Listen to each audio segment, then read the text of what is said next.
What companies have proven that they need to be added to the wall of shame following this pandemic? Spectrum. They will not let employees work remotely even though they can. WTF.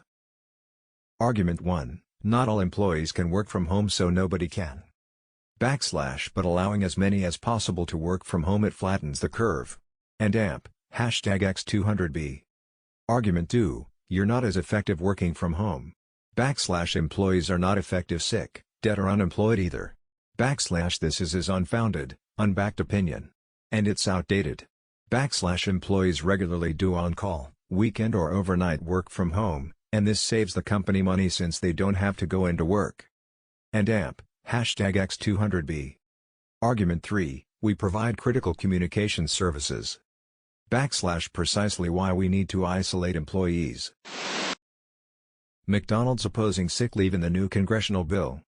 Edit, link https://markets.businessinsider.com/news/stocks/McDonald's pushes back against Aspects Coronavirus Sick Leave Bill 2023-102900867 Edit 2. McDonald's is huge, so I recommend reading the article and looking at the comments etc. Important to note that McDonald's is a complex one. McDonald's has taken some good steps, but it's the owner-operated stores that make up 95% of their locations and make up a significant amount of the food service workforce. I get that McDonald's is trying to protect the smaller owner-operated locations that will have cash flow issues, but I'd like to think that McDonald's corporate could help them secure credit lines to make payroll for sick leave. They're a big company, so I expect them to pick themselves up by their bootstraps since that's what they seem to expect of their employees. TLDR, some McDonald's might do the right thing, but come on corporate, you gotta reel in these owner-operated locations and help them do what's right. I'm not loving it. I'd actually like to shine a positive light on Home Depot. They gave all full-time workers 80 hours of sick pay and all part-time workers 40 hours of sick pay regardless of how long they've worked there, and if it's not used by the end of the year they'll get it as a bonus. Home Depot is actually a great company to work for. Emo. Edit, this is now my most upvoted comment by a landslide. Thanks all. A month ago I was very pleased to see my local Home Depot had a table of N95 masks on clearance at the front of the store. No more than 2 packs per person, to discourage one person from just buying them all. That was the middle of February. Their usual Kids Craft Weekend the first Saturday of the month, they passed out the kits and sent kids home as they arrived to prevent groups from congregating. That was long before the bans on large gatherings. It really made me like them even more. Here in Paraguay, anyone who arrives from any trip overseas must isolate themselves for 15 days, in order to prevent any possible transmission.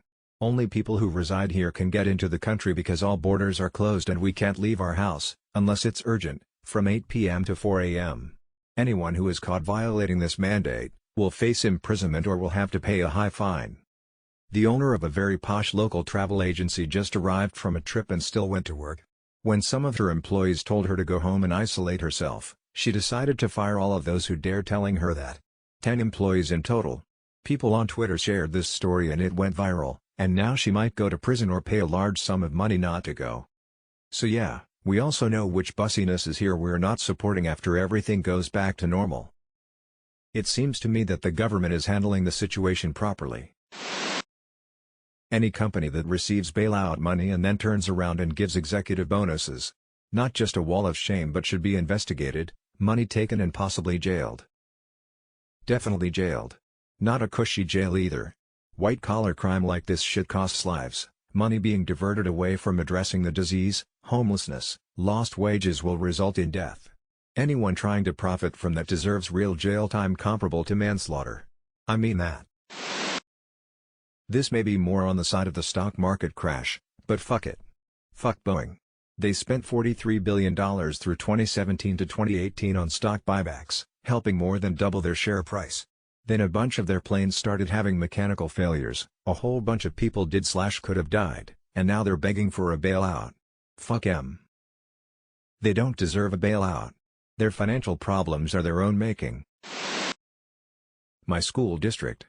We are putting together at-home learning assignments for our students with the bulk of it being done online via Google Classroom and other online learning apps like many other closed-down districts. But mine is requiring teachers to come into the building for the regular workday to prepare these lessons when a majority of us could easily work from home. If you want to work from home, then you have to use your sick days. On the first day, about 50 of us were in our poorly ventilated cafeteria, right after the recommendation was no groups of 10. There has been poor communication from our district and campus leadership.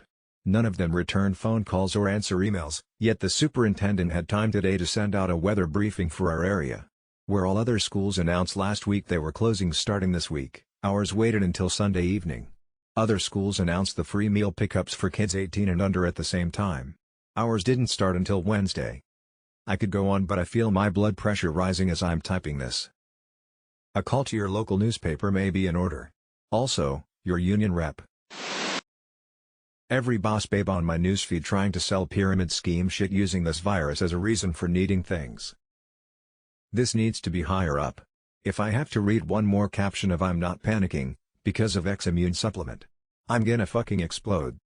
I thought it was bad when they all went at mental health saying that their natural supplements could solve everything, so you should probably just drop the doctor-prescribed medication immediately.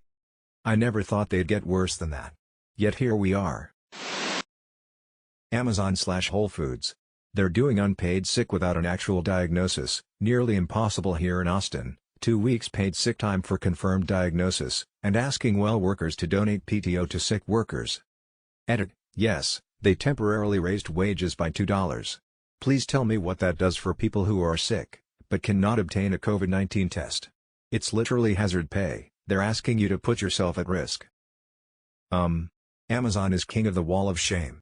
They don't need to be added again. Optum Health. They have many employees with the capability to work from home, and who do, scheduled, a couple times a month. But they refuse to let anyone do it now, citing potential interruptions to patient care. They're in the fucking healthcare industry, and they don't give a shit. My buddy works for them and the whole location was told to work from home, but the office is open for access if necessary. It's a huge company, so maybe there are nuances and discrepancies,